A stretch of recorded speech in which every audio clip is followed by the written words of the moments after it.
For centuries, the story of human evolution was simpler, so we thought. Homo sapiens, the modern human, emerged in Africa, spread across the globe, and eventually replaced all other archaic humans. Clean, linear, triumphant. We believed we stood alone, the final and most advanced branch of the evolutionary tree. But the truth hidden within the spirals of our DNAs, far messier and far more fascinating. Buried in the double helix of every non-African human lies a trace of something ancient, something once believed to be gone forever. Whispers of another kind of human, the Neanderthals. Once cast as brutish cavemen, primitive, slow, and doomed to extinction, Neanderthals were written off as nature's failed experiment, separate from us, inferior. But science has a way of rewriting stories. And now, the genetic evidence tells us something astonishing. Neanderthals didn't vanish without a trace. They became part of us. Modern genomic research has revealed that up to 2% of the DNA in most people of European and Asian descent comes from Neanderthals. This is not a metaphor. It's a measurable, biological fact. We carry their genes in our immune systems, in the way we process fat, even in how we respond to certain medications today. And this fact shakes the very foundation of how we define us versus them. The myth of a pure Homo sapiens lineage unmixed, untouched has collapsed under the weight of ancient DNA. The reality is that when Homo sapiens stepped into Ice Age Europe tens of thousands of years ago, they didn't just compete with Neanderthals, they lived with them, learned from them, and yes-mated with them. This is the story that's been hidden in our blood all along.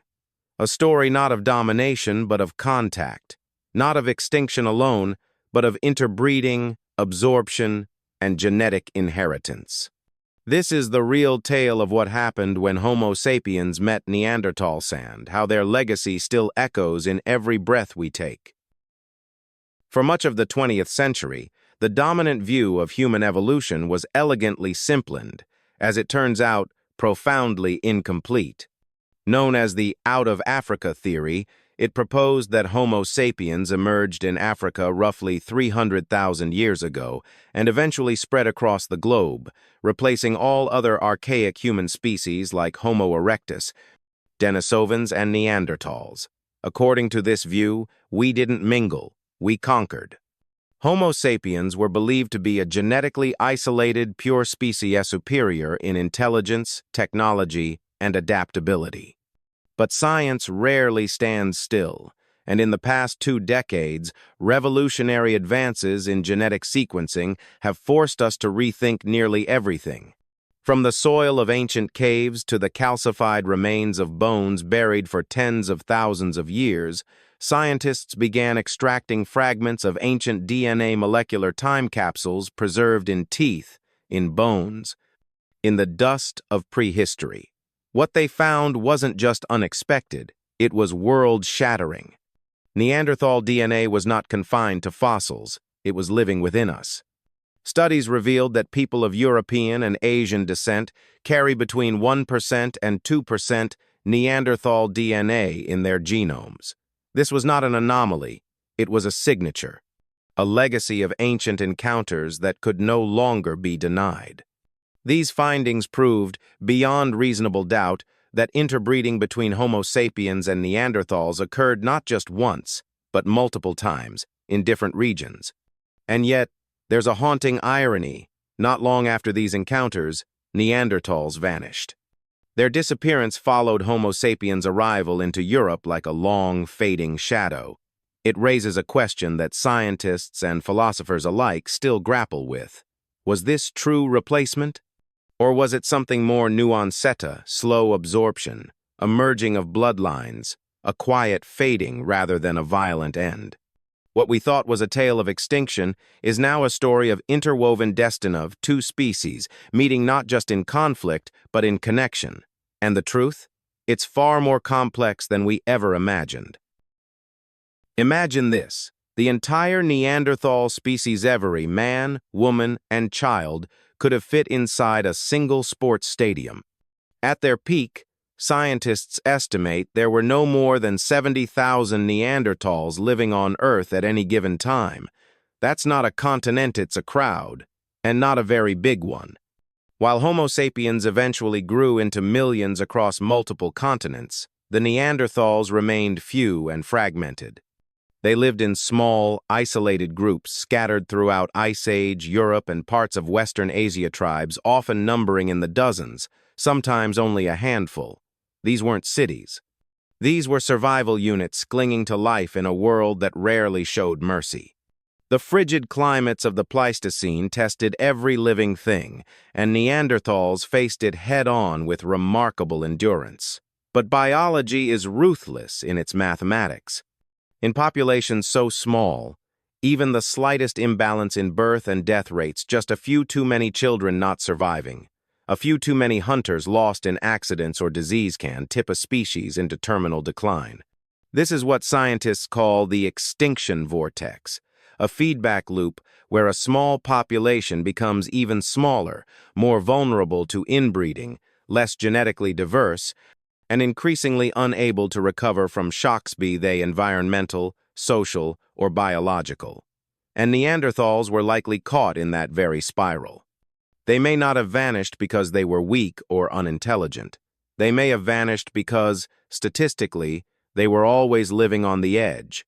Their extinction may have been written not in violence, but in the cruel calculus of population dynamics.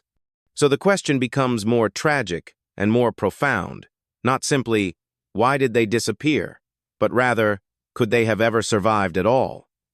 In a world changing faster than they could adapt, and with Homo sapiens on the rise, was the fate of the Neanderthals less of a mystery and more of a biological inevitability? For decades, the extinction of the Neanderthals was blamed on violence, climate change, or competition with Homo sapiens. But what if the answer wasn't on the battlefield or in the ice? What if it was hidden deep within their own biology?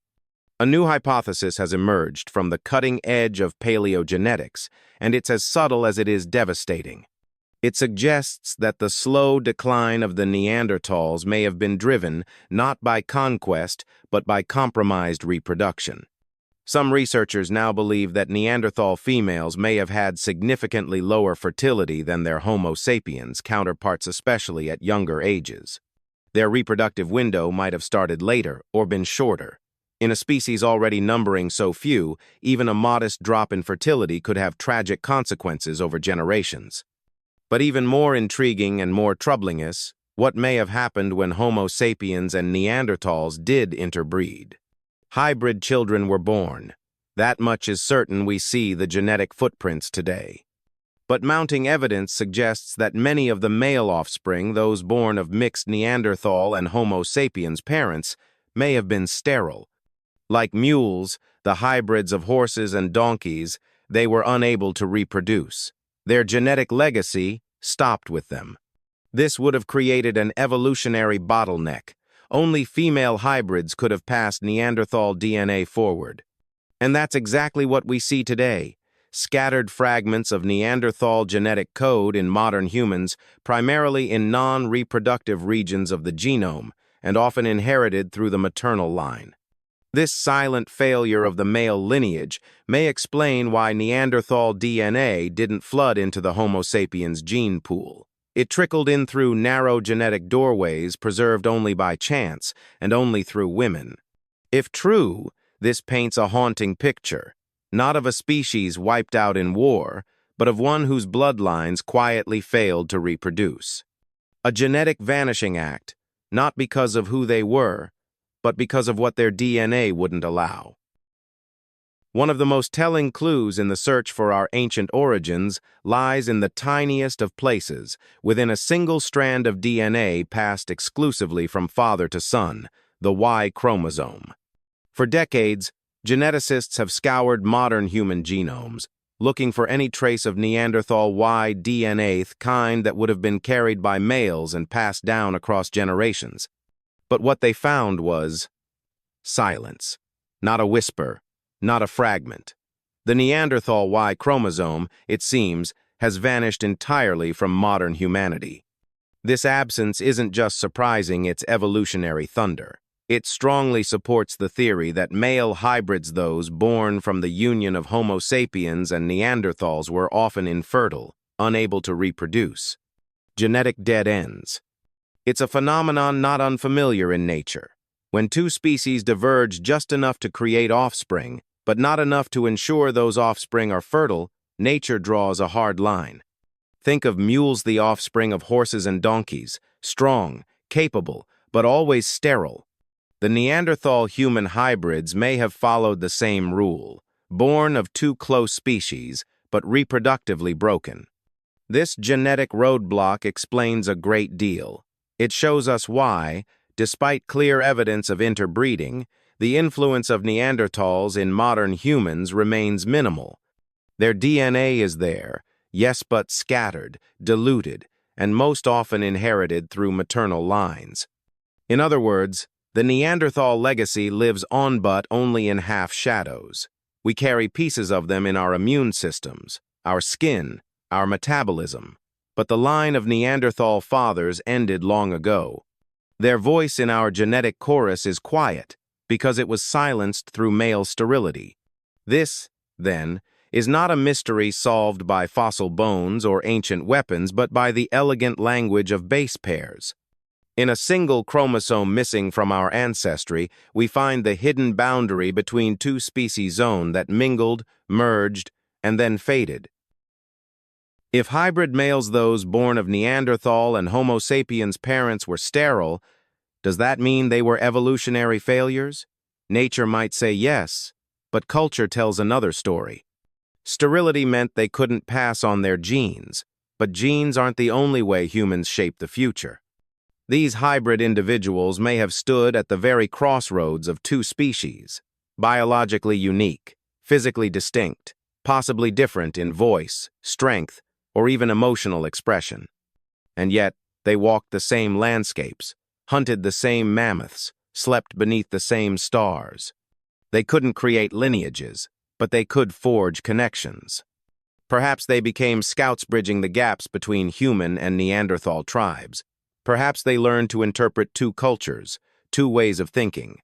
Perhaps they carried knowledge across genetic boundaries, acting as living translators between two worlds.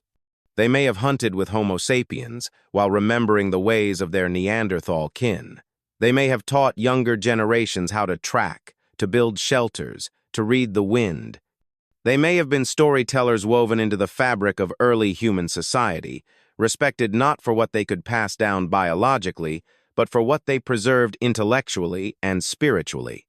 In tribal communities, knowledge was survival, and these hybrid men caught between worlds may have carried unique wisdom, unmatched perspective.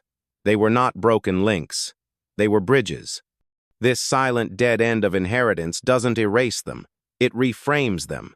These men were more than missed genetic opportunities. They were moments of union made flesh. Breathing proof that ancient humans didn't just fight. They mingled. They experimented. They tried to understand. Their very existence challenges the idea that species are rigid walls.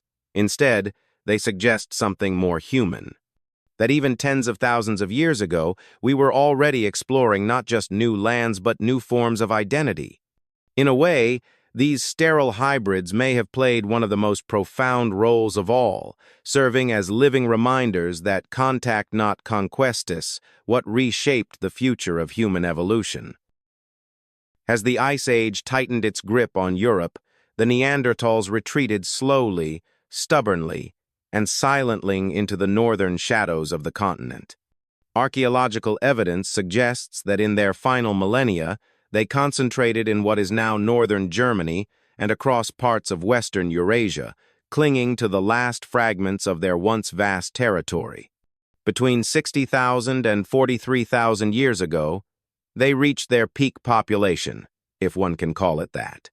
Even then, they likely numbered fewer than 70,000 individuals globally, scattered across a brutal landscape of tundra, forests, and frozen valleys.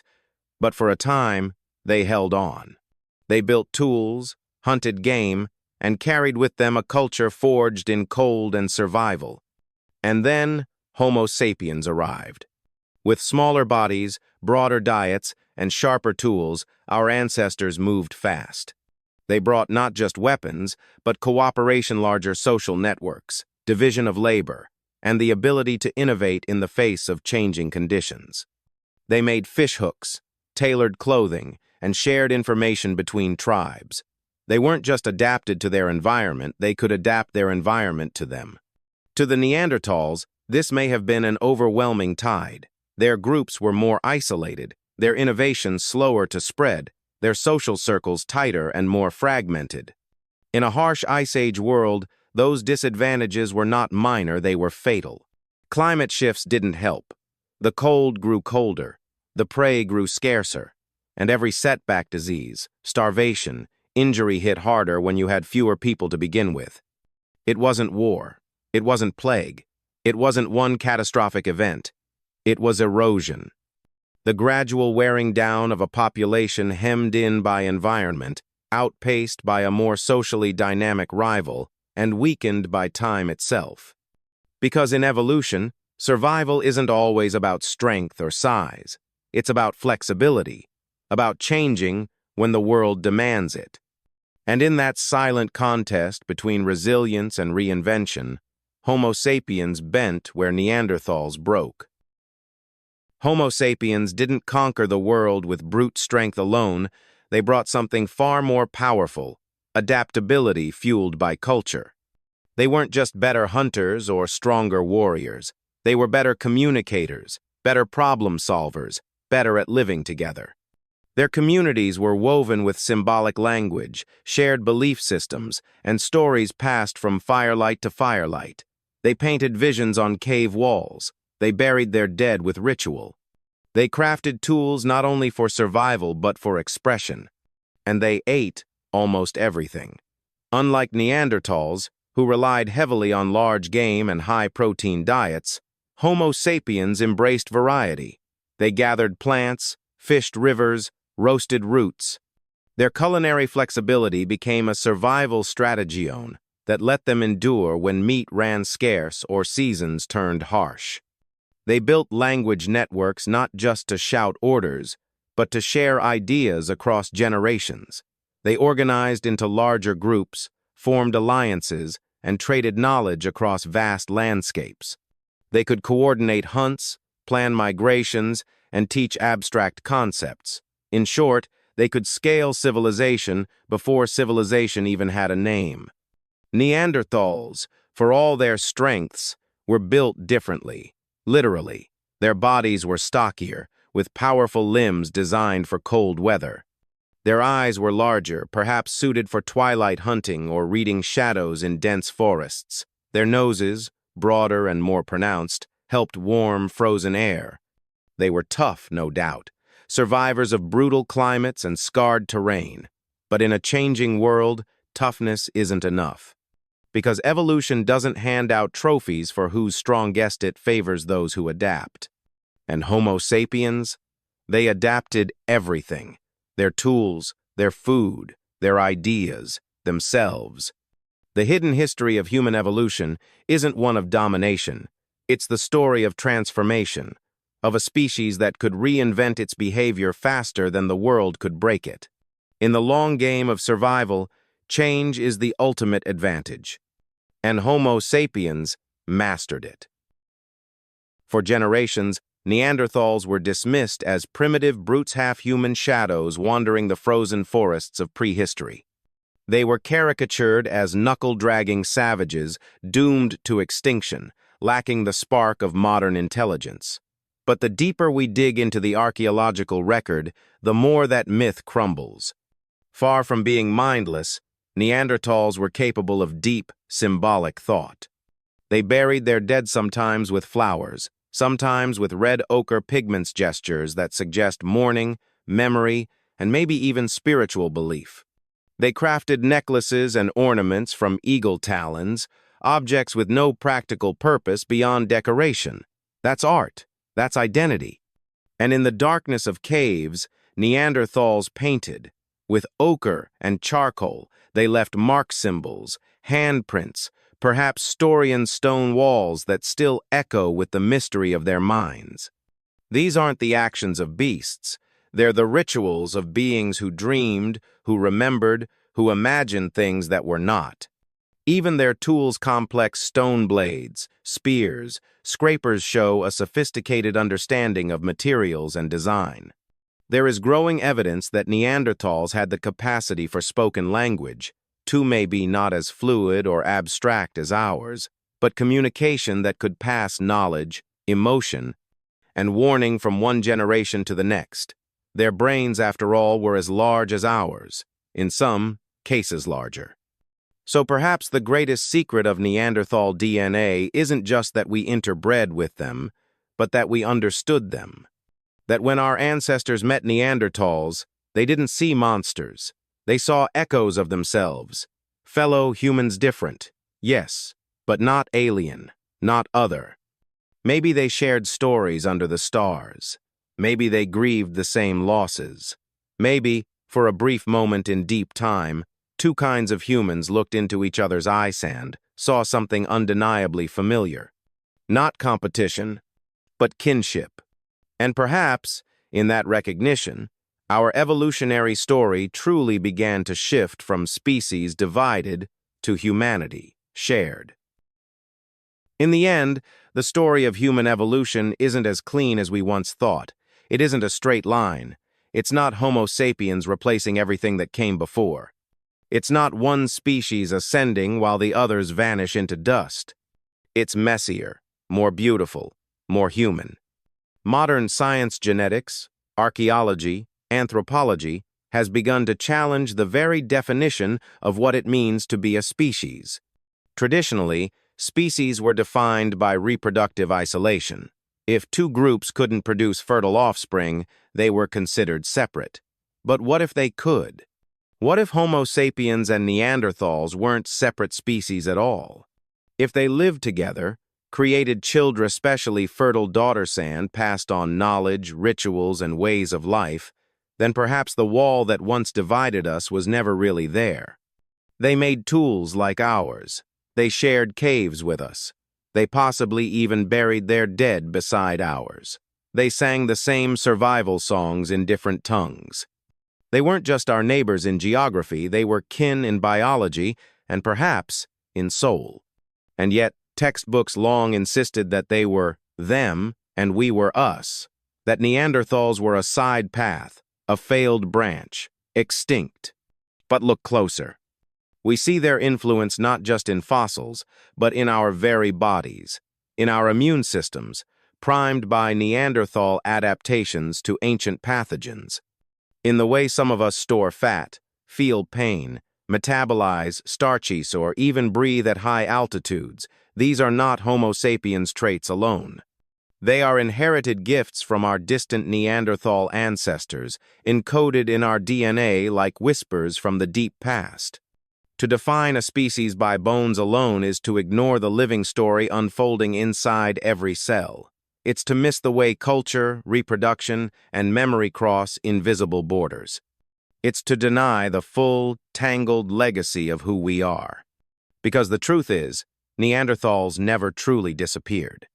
They live on in using fragments of code, in inherited strengths, in the spark of ancient memory that makes us more than a single species. They were not extinguished. They were folded into the future, into us. And perhaps that is the greatest twist of all, that extinction is not always a vanishing, but sometimes a merging, a quiet survival beneath the surface. We are not pure. We are not singular. We are living archives of deep time. We are Homo sapiens. But we are also a little bit Neanderthal. If this journey through hidden history stirred your curiosity, don't forget to subscribe to Prehistoric Shadows, the place where ancient humans come alive and evolutionary secrets are finally revealed.